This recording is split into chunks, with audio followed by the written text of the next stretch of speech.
Nick, thanks very much for joining us. Just before you came on, I was having a little look at an interview you did a little while ago where you sort of built your ultimate goalkeeper.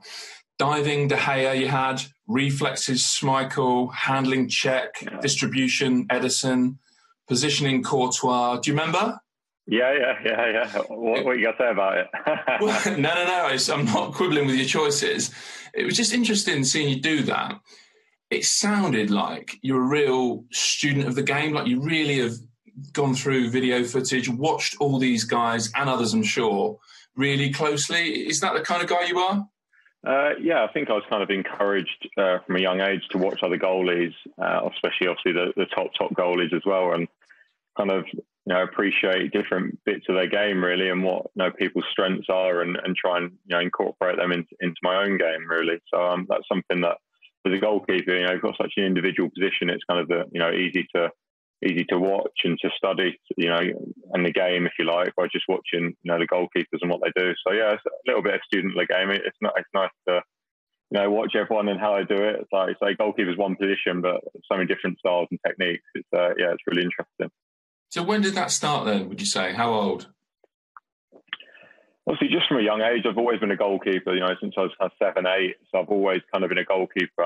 When it started more was when I first moved to Charlton, and I was encouraged to watch goalkeepers and then also go to live games a lot as well. So not only top Premier League games, but I was looking to go on loan to the conference. So I was encouraged and did go on watch a lot of conference games, watch, conference goalkeepers and League Two, to go and watch League Two goalkeepers, if you like. And obviously, because that was my aim to play at that level at the time, I was getting a feel of how the game flows as well, and different things you come up against at that level. So it's kind of watching goalkeepers and seeing what they're like, and the games as well, to get used to seeing what that football looks like. Are you able to give us any examples of things you've picked up simply from watching live games, from looking at a goalkeeper and seeing what he does? Yeah, wouldn't mind Edison's left foot, if that's all right. Yeah. You're not far away, Nick. Yeah, no, yeah. Cheers, I'll take that. Hard to say really. You just do appreciate how goalkeepers work, and look at their feet quite a lot, to how they make saves and how they move their feet quickly into make saves. And obviously with different camera angles and replays, you get to watch all sorts of things where it's like decision making on a through ball, positioning, where it's positioning for a through ball, positioning for a shot.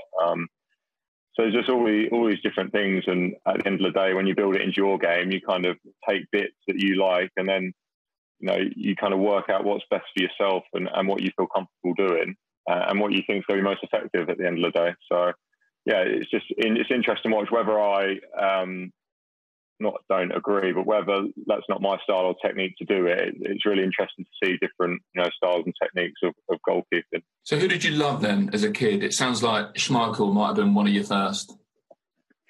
Yeah, so I was in Ipswich Town season ticket holder, so the first one I really watched was kind of Richard Wright, week in, week out, if you like. And then we had a goalkeeper after called Kelvin Davis. He was, a really top goalkeeper. Brilliant at Southampton as well, wasn't he, Kelvin? Yeah, Southampton, yeah. So they were two that I kind of got to, really watch live in the ground a lot. So they were two, great people to watch and learn from at that time. And then going on more into the Premier League, obviously Peter Cech was an unbelievable one.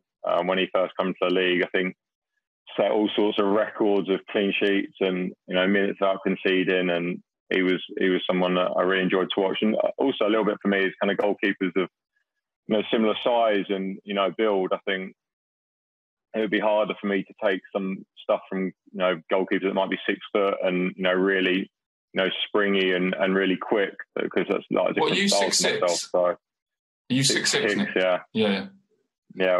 So that's something that it's easier to imagine myself and to build things into my game from goalkeepers that are similar size. What are the disadvantages then, or what are the challenges of being a big goalkeeper? I know that sounds odd because you sound, like you're the perfect size for a keeper. You need to be big to be a keeper, we hear. But what are the challenges that come with it? I think growing up, you struggle with kicking generally. You've got long limbs and your brain's almost not up to date with how to use them properly. If your feet are a long way from your head. And also, like, no, that sounds stupid. And footwork just around the goal as well. When you're a little bit, Bambi on ice, like, because your mechanics are a bit slower, and your brain might be thinking quicker than your legs can move, kind of thing. So they're all challenges growing up, and you build into your shape, if you like, as you grow up and through the years, you get bigger and stronger, and that strength you can't really have as a young lad. You can kind of build in and get that, and work on your footwork and your coordination, and that all comes together really nicely. So has the kicking been a big challenge for you? We've seen it become like a really big part of being a goalkeeper. I think you've already mentioned Edison. Yeah. Do you watch guys like that sometimes and think, like, almost the goalposts have moved, if you'll excuse the pun, for a keeper?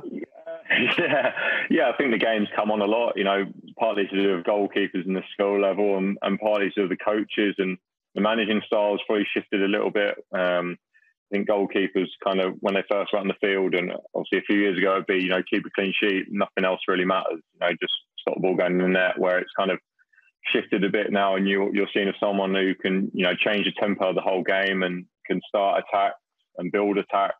So it's something that's definitely developed over the last few years, for sure. So League Two was the aim, was it? Because you've gone a little bit past that. Yeah. Just kind of a dream of mine when I was growing up, I suppose.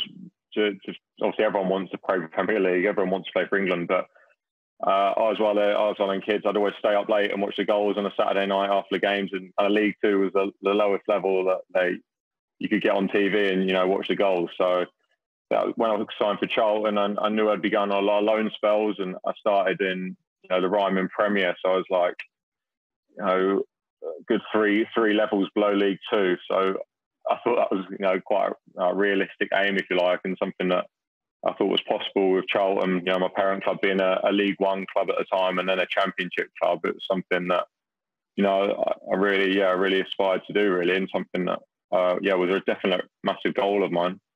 Yeah, I mean, at 16, even League Two must have seemed some way off, because, well, I was going to give some of the details. You tell us why it would have seemed a long way off.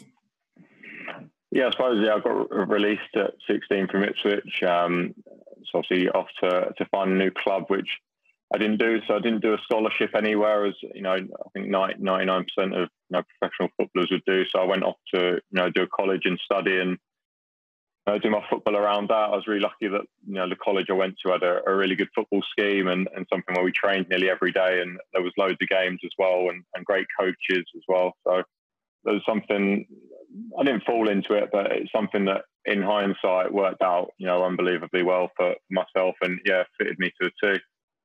And just going through some of the clubs, you'll have to fill in the list for me, but Aldershot, Welling, York, Bury Town, Bury, what have I missed? Harrow Borough was my first kind of loan. What did you learn there at Harrow? I don't know. I was really lucky at Harrow, actually. I went to a club. Dave Anderson was manager, and he was the goalkeeper, and really, understood my situation and what I wanted to be. So he helped me loads and encouraged me to be confident and not worry about mistakes, even though playing as a 19-year-old with, everyone else is an adult, really, mid-20s, 30s, mid-30s. So, kind of brush it off and move on. He's really good at, giving me confidence. I remember I played my first game for him, and I think we lost 1-0 to Met Police away. I think they your fault for the goal? No, it was a penalty, and I didn't give it away. I'm sure he might say different. And then the last minute, a cross came in the box, and I went out for it, and I dropped it, and they didn't score from it, and we cleared it. And we spoke after the game, and he just said to me, "Look, that didn't happen. I'm going to write a report on you every week to your goalkeeper coach and at Charlton, and that won't go get a mention. You played really well, and I want you to be positive and stay on the front foot always, because that's what helps out us and most of the team." So right from the get-go, that was my first game, and he had me, right on his side. So someone that I was really indebted to and really lucky to have him as my manager as my first spell out on loan away from a League One club. I'm sure you've been asked this sort of question a lot, but having had those experiences, does it then make running on against Palace like you did for your Premier League debut, playing for England, did all those things become that much more special?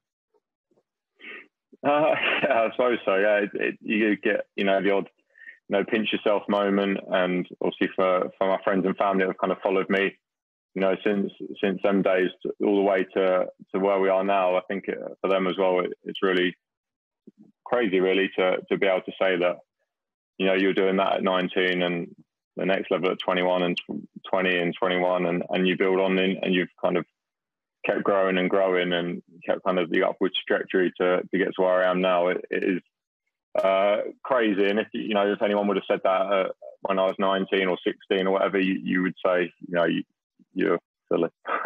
And you talked a lot about learning from other keepers. I think probably you barely get through an interview without being asked about Tom Heaton and Joe Hart or both. But as well as the rivalry, you must have learnt a lot from that pair. Yeah, a massive amount. Yeah, I was really lucky to go to Burnley, and obviously Tom was a goalkeeper and was just involved with the England squad at that time as well. And to get to learn from him was great. Day in, day out, and to watch him play on the weekend. He was someone that I learned a lot of for sure, and as a really good person. Like you say, we got to push each other as well, which benefited both of us really, for sure. So yeah, it was Tom, someone I got on great with, and Joe obviously come to building, and someone as well who's a great character, and I've managed to learn different things off as well. So I've been really lucky to have them two people to train with every day and to be around the last few years. So they've been top goalkeepers and top professionals. And last question, Nick, because we've got to let you go. But what are the targets now? I mean, for you personally, as you come back and moving forward, because you had that couple of months, 3 months maybe, to just reflect and take stock. Yeah, 3 months of shut in the house. Has it been tough? Some days are better than others. I think everyone would say the same, but that's just the way it is. It's life, and obviously we're back in playing football now, and really enjoying being back amongst the lads, and obviously looking towards that first game and to finishing the season. So yeah, we've had a chance to take stock. Came at a time where we're on a bit of a unbeaten run, so it's up to us now to we've built a good platform really with the points we're on, and we want to take that and see how many we can get and finish the season strongly. Nick, thank you very much for your time. Look forward to seeing you out there. Thank you. Cheers, mate.